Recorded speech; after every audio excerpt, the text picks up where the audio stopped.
Brunok Maria aurkitu zuen gauzak jasotzen eta Mari galdetu zion zer gertatzen zen.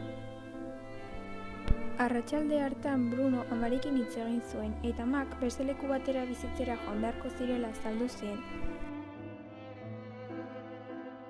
Egun batzuk geroago bidaia eta gero etxe berrira iritsi ziren. Bruno bere gelara igo zen eta zerbait arraroa ikusi zuen bere leihotik, baserri baten antza zuen.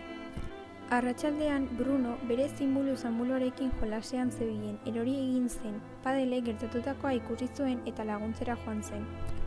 Hurrengo egunean Bruno ikertzera joan zen, atzeko atetik atera eta baso bat aurkitu zuen.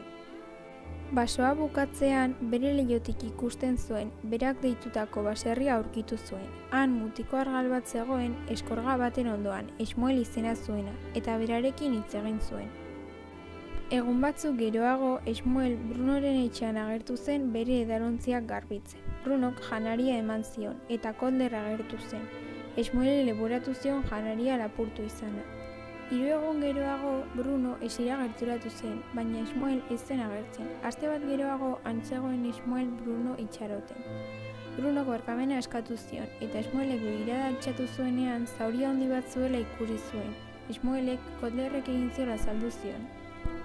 Hurrengo egunean berriro ikusi ziren, eta Esmuelek bere aita ez zuela aurkitzen azaldu zion. Bruno gogo handiak zituen beste aldean zer zegoen ikusteko, eta horrek ideia eman zion beste aldera pasatzeko. Hurrengo eguneko arratsaldean aitak Berlinera bueltatu beharko zirela azaldu zien.